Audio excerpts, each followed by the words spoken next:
The atheist thinker Christopher Hitchens used to say that there was one argument for God that made him stop and think, and that was the fine-tuning argument. The argument is simple. If there is no God, why is it that the universe seems so well-suited to support and stabilize life? Doesn't this finely tuned nature of the universe imply that there is some kind of creator and, moreover, an intelligent one? And when they're asked, an awful lot of atheists say that this is the strongest argument for belief in God. But why is this? What about this argument seems so persuasive? And, more importantly, where might it go wrong?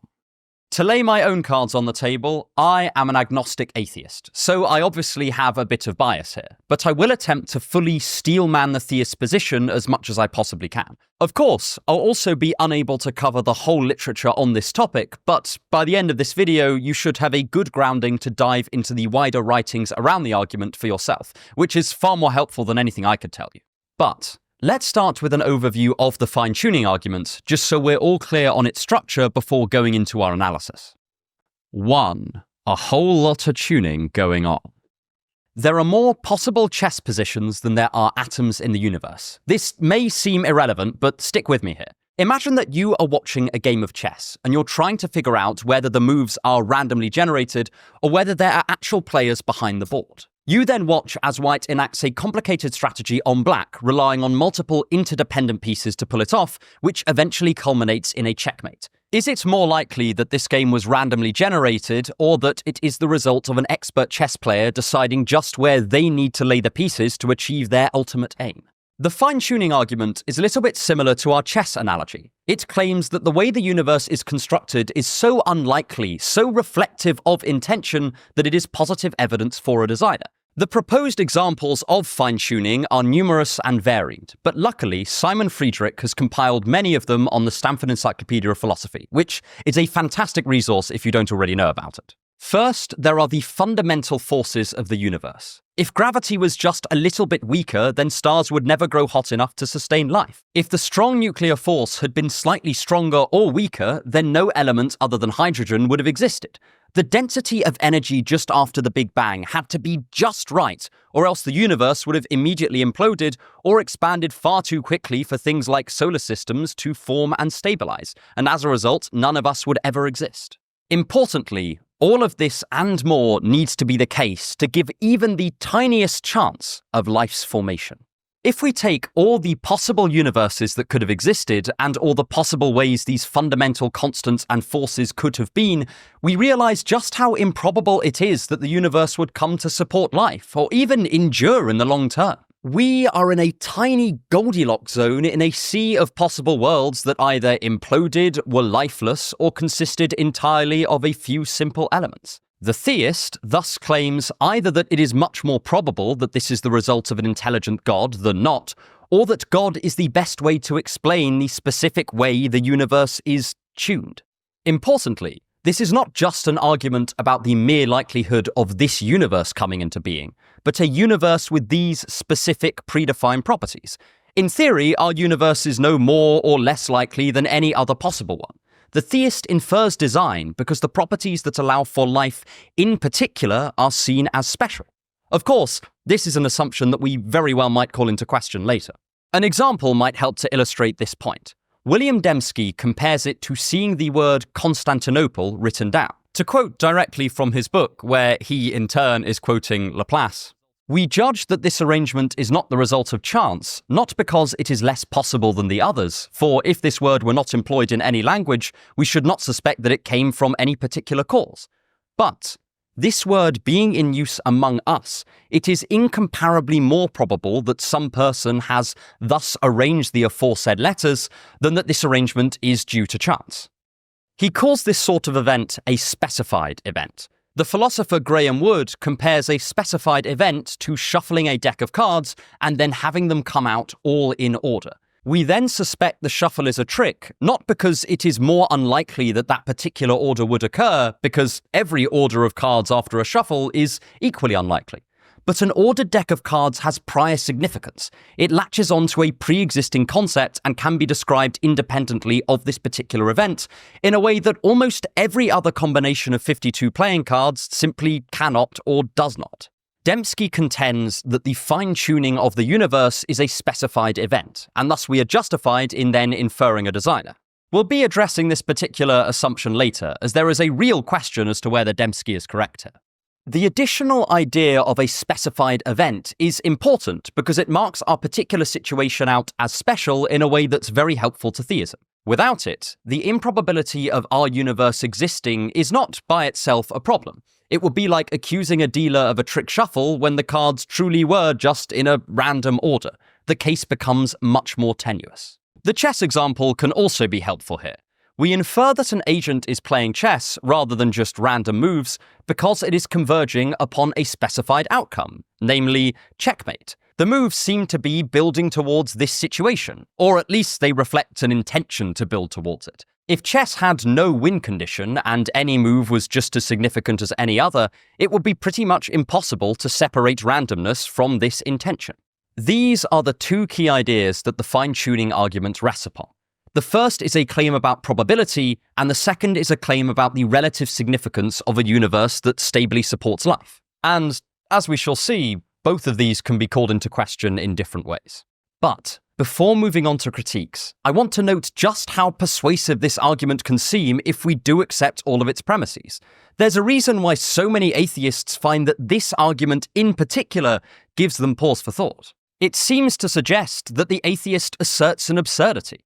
They are saying that if a dealer shuffles their cards and they all come out in perfect order, it is more likely that this was due to chance than due to some trick shuffle. They are saying that if a chess game converges to a white checkmate, that is still no evidence that there is anyone actually playing the game. They are saying that even though the universe could have been an infinite number of other ways, it just so happened that it's able to support life.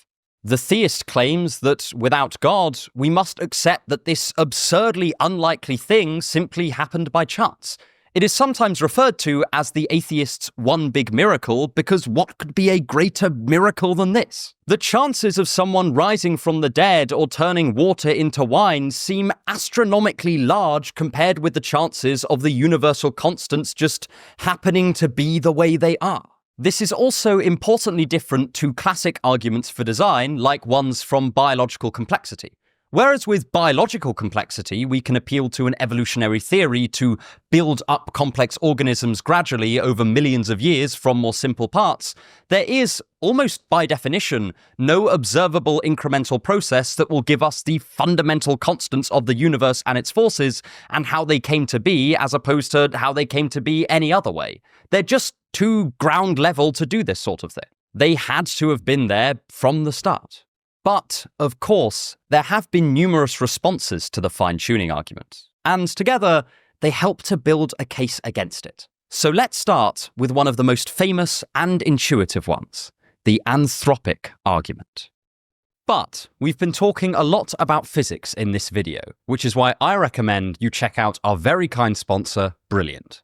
Everyone knows that learning maths or science can be incredibly difficult. These subjects can get abstract and dense and sometimes make you want to tear your hair out. But this is where Brilliant comes into play.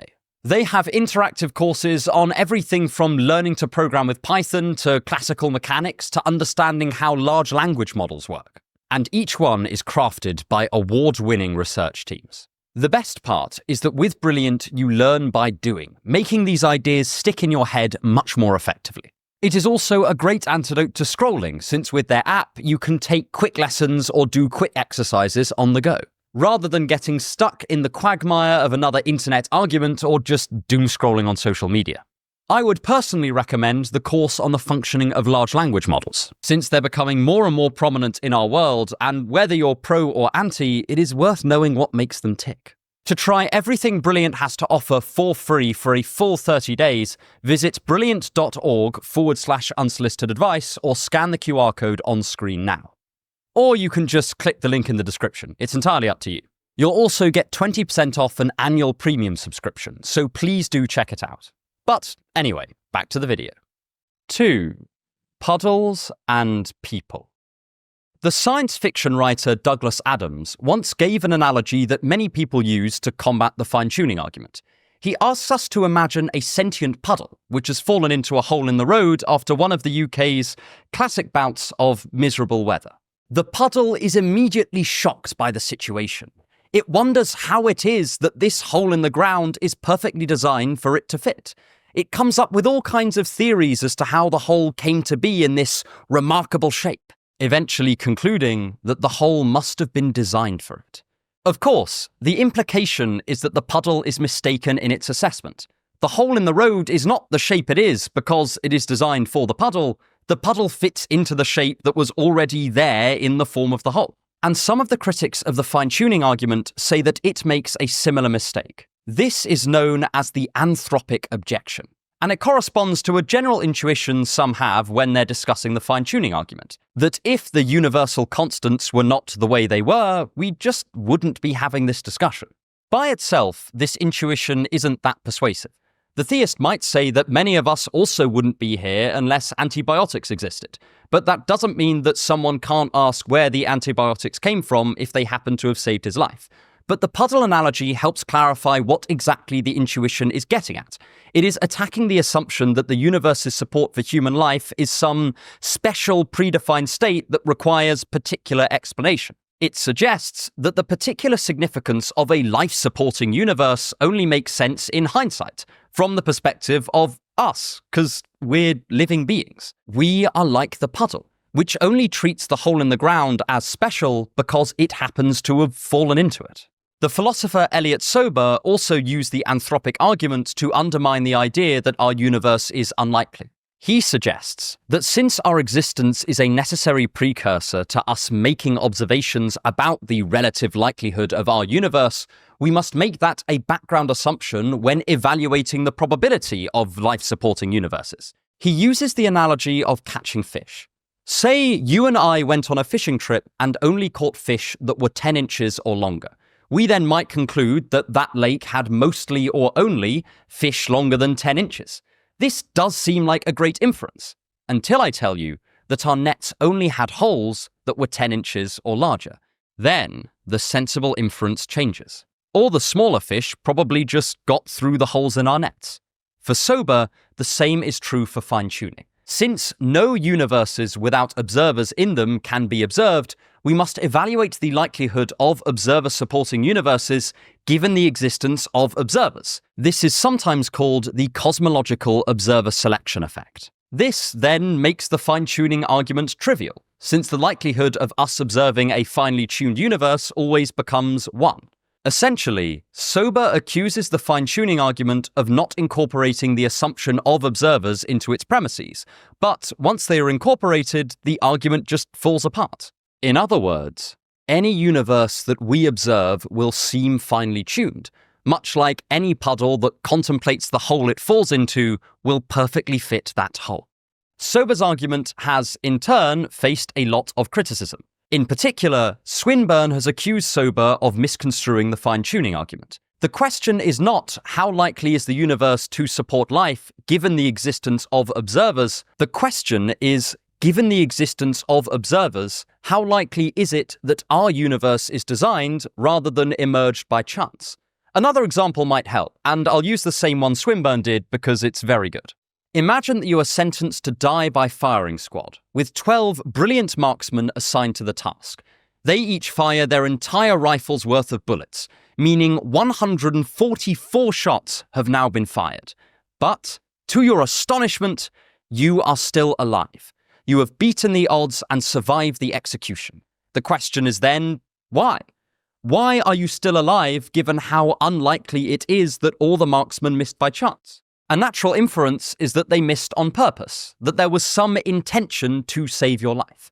It would seem very strange to say it may have been by chance or it may have been intentional, because either way, when I make my evaluation now, I am implicitly assuming that I survived. The fact is, given that you survived, it is much more likely that the marksman deliberately missed. We can present this argument as follows. 1. If I survive, it is more likely that the firing squad deliberately missed than that they missed by chance. 2. I survived. 3. Thus, it is more likely that the firing squad deliberately missed. But then, the question is, why can't the theist use the same structure? 1. If the fundamental constants of the universe are such that they can support life, it is more likely that it was designed than that it came about by chance. 2. There is in fact life in the universe. 3. Thus, it is more likely that it was designed. Well, according to Sober, the first premise then becomes unjustified. After all, how do we justify the idea that a prisoner surviving by firing squad is more likely to be deliberate than by chance? It is because, collectively, we have observed many occurrences of prisoners dying to firing squads. That's the implicit reasoning behind the first premise. But no such situation holds for fine-tuning. We would need to observe the creation of many different universes to see how many supported life and were in fact designed, and how many supported life purely by chance. But, sadly, we are stuck to this universe and so cannot make such observations. Thus, Sober now thinks that the theist just has an unjustified premise. He rejects premise 1, and the argument no longer follows. Put a pin in this idea, as we'll be coming back to it later when we consider the fine-tuning argument's use of probability and probability theory much more generally. Another response to Sober comes from Jonathan Weisberg, who says that Sober is wrong about which proposition we must implicitly assume when we make judgments about the relative likelihood of our universe. Sober says we must assume that observing beings exist, but Weisberg counters that we must merely observe that if I do observe a universe, then observing beings exist, and thus the universe will seem finely tuned. This may seem like a pedantic point, it's just shuffling the same proposition into a conditional, but it means that we no longer evaluate the likelihood of a finely tuned universe already assuming that we exist, but merely saying that any universe that has observers in it will seem finely tuned to those observers. It reopens the idea of universes that contain no observers and adds those to our analysis. Thus, Weisberg thinks the theist can reassert their original claim that a finely tuned universe is very unlikely, while still saying that any universe containing observers will inevitably think that their world seems finely tuned to them. Unlike Sober, he doesn't think that we need to assume the definite existence of observers at the beginning of any analysis. Moreover, Weisberg raises the possibility of observers in a non-finely tuned universe. Imagine that we were not physical bodies, but were instead disembodied souls that could still observe a physical world, but that physical world simply consisted of baffling chaos that was completely incomprehensible to us as observers. In such a case, the universe would not be finely tuned, but observers would still exist, and possibly be able to note the lack of fine-tuning. Ultimately, there are versions of Sober's argument that I think can potentially survive this critique, but they're all pretty mathsy, so I don't want to go into them here. If the presentations in this section seem a little bit long-winded, it's because I've translated them all out of the language of probability theory, and it turns out that explaining probability judgments without using any symbols is surprisingly difficult. But whether or not the anthropic objection works, I want to move on to what I think is a far more fundamental issue with the fine-tuning argument, that it relies on a highly questionable view of both possibility and probability. 3. The art of the possible. At the beginning of the video, we said that the fine-tuning argument rests on two assumptions. The first is that our world is very unlikely to exist, and the second is that it is special in some way that demands specific explaining. The first of these assumptions is pretty intuitive. It seems if it is conceivable that the fundamental constants of the universe could have been different, and there is no way to differentiate between them in advance of the universe's creation, then it would just be random chance which one is selected, so to speak. It treats the possible values of these constants like balls we are blindly picking out of a bag, and so assigns each value an equal chance of being picked. Thus, it seems incredibly unlikely that a life-allowing ball was taken out of the bag. One classic atheist response has been to posit the existence of multiple parallel universes, each with their own different fundamental laws and constants, and to say that we just occupy one of these infinite universes. I can see why this response has been so influential, because it is quite cool, but I personally don't find it that appealing. It makes the plausibility of atheism contingent on an infinite number of parallel universes existing, and that's still a very controversial theory. One of the strengths of atheism is that the non-existence of deities is a very simple and elegant proposition, and is also compatible with almost every other set of ideas. If we commit every atheist to believing in multiple parallel universes, then we lose this really quite helpful property. I also think that the parallel worlds response allows the argument to get away with an unjustified inference. It accepts the idea that because we can conceive of the fundamental constants of the universe being different, that means there is a definite probability that they would be different. The philosopher Mark Kolyvan has pointed out that if there are an infinite number of possible arrangements of the universal constants, then the probability of a life-supporting universe is not merely very low, but tends towards zero. But if something has a probability of zero, there is just no way to make it more likely, since ways of updating probability all rely on the original event already having a probability that's above zero. Essentially, if something has a zero probability of happening, then there's no way to make it more likely to happen, since anything multiplied by zero is going to be zero. So, counterintuitively, our universe would be no more probable with intelligent design than without it. This completely trivializes the fine-tuning argument, since it bizarrely means that God is no help in explaining the fundamental constants and laws of the universe. Kolyvan also uses this argument to show that there is no special question about how this particular universe came about as opposed to any other. If the universal constants could have been at any point on the real number line, then the probability of any universe or any finite set of universes coming into existence would also approach zero. So our own universe is no less likely than any other universe or finite set of universes. The set of universes with life is going to be vanishingly improbable, but so will all finite sets of universes. In fact, they would hold the probability value of zero, so in some sense they would be impossible. Life-supporting universes in particular, then, do not require some special explanation. But if you don't accept that kind of response, we don't even need to invoke it to challenge the base assumptions of the fine-tuning argument. Another angle is simply to ask, how do you know that the universal constants could have been different? Sure, there is no contradiction in them being different, but that's a very minimal notion of possibility. The fine-tuning argument wouldn't seem so persuasive if we phrased it as, it is not contradictory for the universal constants to be different, so it is unlikely they would be this way without God. What the theist needs is that the fundamental constants could have been different in roughly the same sort of way that I could have had another career, or that Napoleon could have won the Battle of Waterloo. There almost needs to be a metaphysical fork in the road where the constants could have gone one way or the other. For the sake of argument, I will call this real possibility, just to mark it out as specifically the type that would support the fine-tuning argument. But the reason we know that me taking a different job or Napoleon winning the Battle of Waterloo were real possibilities is that we have observed how similar circumstances have led to vastly different outcomes. We have seen people take up different jobs, and we have observed battles where reinforcements did not arrive in time, leading to an underdog victory. These situations are analogous to observations we have made in the past, but this is very different to establishing the fine-tuning of the universe. We have never observed anything even remotely analogous to a universe's creation, and so our assumption that the universal constants could have gone another way just doesn't seem that justified. It's just so far outside the scope of anything we have seen before. It is like I had lived my entire life in a video game and then assumed that since I could reload a save within that setting, I could also reload a save in the world outside of the game. Inferring from observations very much inside the universe to what is possible between universes is, at the very least, in need of much more justification. This is pretty similar to the point that David Hume made against the causal argument for God's existence. Observing that everything has a cause inside the universe does not, in itself, mean that the universe as a whole have a cause.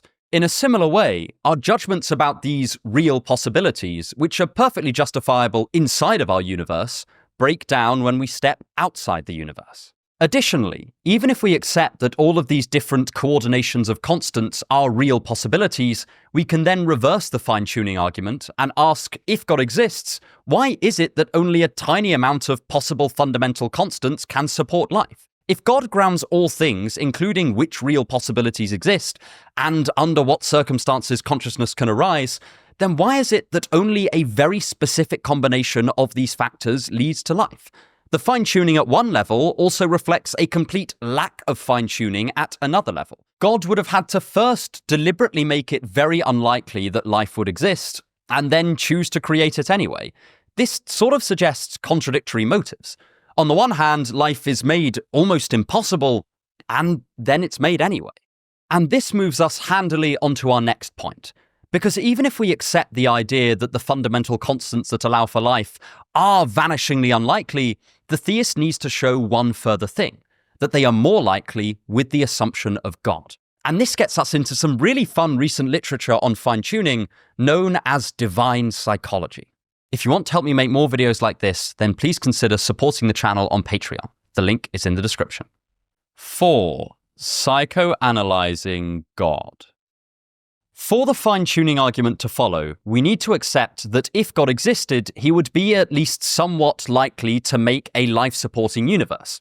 The reason for this is simple. If it is just not that probable for God to create a life-supporting universe, then theism gives no better an explanation than atheism for fine-tuning. If the likelihood of God choosing our universe is no greater than random chance, then the theist has gained no ground. The naturalist philosopher Graham Oppy has argued that even if we assume that an intelligent creator exists, we could not reliably know what kind of universe he is likely to make. After all, he would be so much greater than us, so much more intelligent, so much more powerful. Surely his whim would be completely inscrutable. And as a result, we have no way of saying whether he would create a life-supporting universe or not, or indeed what he is likely to create at all. Perhaps he would prefer the peace and quiet of solitude. Perhaps he would rather create nothing at all, dwelling in his own perfection. Perhaps he would keep life out of the physical plane altogether and make a world consisting only of spiritual, non-physical things. Oppy's point is just that we have no way of telling what God would want, and so the fine-tuning argument by itself doesn't give us a prevailing reason to believe in God. To look at it another way, since we have no way of knowing what world God would want to create, the fine-tuning argument could be made in any universe, and as a result, is equally irrelevant in all of them. We can also view this as making an attack on the second pillar of fine-tuning. It rejects the premise that this world needs any special explaining. It's a response of many angles. I think this is an interesting argument, because most theists would point to scripture to justify inferences about the psychology of God, but this then leaves both sides at an impasse. If the atheist accepted what scripture said about God, then they just wouldn't be an atheist. The disagreement now evolves into one about the relative reliability of scripture and the extent to which this allows us to know divine psychology, and that's almost a whole nother field. But there have also been various non-scriptural responses to the divine psychology argument. Some have claimed that this commits the atheist to rejecting clear evidence of God's existence if it ever did arise. Neil Manson has argued that viewing the will of God as totally inscrutable would mean that we would not count the stars spelling out a Christian prayer in the night sky as evidence for God. If we cannot know anything about his mind, then we would have no way of telling how likely it is that God would do such a thing, or whether the likelihood is better than chance. And this just seems like an absurd conclusion. Clearly, the Nicene Creed spelled out in stars would be evidence for God. The atheist can then respond by saying that an event like this would directly back up a particular piece of scripture that emerged independently from this event in the night sky, which makes it much stronger evidence for particular facts about God's mind, and thus much stronger evidence for God's existence. In other words, spelling out a Christian prayer from stars would let us know more about God, and this would make it stronger evidence both for him and for his intentions. But for the fundamental constants of the universe, there is no such coherence with any independent revealed text. The atheist can also admit that we could, in principle, understand parts of the mind of God, but just say that we do not have any positive reason to think he would favour a world with life in it than without. In turn, Miles Donohue has responded to this argument by saying that life is one of the only things that is plausibly objectively valuable, and so we have one good reason to think that God would favour a universe that supports life over one that does not. Now, we could challenge Donohue's premise about life's objective value or its obviousness. If God defines value, as he often does in many theist traditions, then appealing to life's value independent from God to motivate him puts the theist in somewhat of a logical circle. But his argument also potentially proves too much. It raises further questions about God's psychology. For example, if life truly is objectively good, why would God not create a lot more life than he has? Most of the observable universe is totally uninhabitable. If God is motivated to create and sustain life, then why is there so little of it? We can broaden this critique to a more general counter to the fine-tuning argument. Why is the universe so finely tuned for life in some ways, but also so obviously untuned in others? Why is it that the fundamental constants are specified to support life, but most of the universe is arranged not to support life? As we said before, if God defines real possibilities, then why is it that life is almost impossible and yet somehow still happens? On reflection, it can seem like God's position on the value of life is borderline contradictory. If you've been around the channel before, then you'll know I think the strongest theist response when confronted with questions like this is to say something like, God works in mysterious ways. How could we possibly comprehend his motives when he is so much greater than us? In many situations, like the problem of evil or the problem of divine hiddenness, I think this is a pretty good reply, even if it is totally unpersuasive to those who do not already believe. But here, it fails, because the thing the theist needed to do was make definite claims about God's psychology. An atheist like Graham Oppy can then accept the theist response, but restate his original problem. If God's mind is so inscrutable, then how can we know that the universe is more likely to be finely tuned with a God than without one? If we cannot know God's motives, then how can we know that theistic fine-tuning is any better than chance? Thus, the theist is presented with a pretty difficult task. They need a motivation for God to create a life-sustaining universe, but without raising questions as to why God has not created far more life than currently exists. And remember, this is even if we have granted all of the theists' already questionable premises about possibility and probability. Of course, theists often already have a particular characterization of God from their religious texts, but as we said, this is going to be entirely unpersuasive to the atheist. The trouble is, it now looks as if you already need to accept a certain idea of what God is like before the fine-tuning argument holds. But there aren't that many atheists who say, I don't think God exists, but I do know exactly what God would be like if he did. Thus, fine-tuning begins to lose its sting. It is ultimately the problems with the relevant notions of possibility and probability that mean I don't find this argument personally persuasive. But I really like this divine psychology objection because it opens up a whole new avenue that most people tend not to have considered before. We often take it for granted that God is a certain way and that he would value roughly the same things we do. But aside from scripture, how justified is this view? Are we correct in thinking that the special case of life-supporting universes does require explaining, or is this just our own bias at play? These kinds of objections help us to question the background assumptions that often do go unnoticed in debates around God. Which is why, despite not thinking that fine-tuning is the strongest argument for God, I still think that it is well worth studying, both for the theist and for the atheist. But if you want to explore those objections around possibility and probability further, then check out my video on David Hume's fascinating religious views right here. Thank you so much for watching, and have a wonderful day.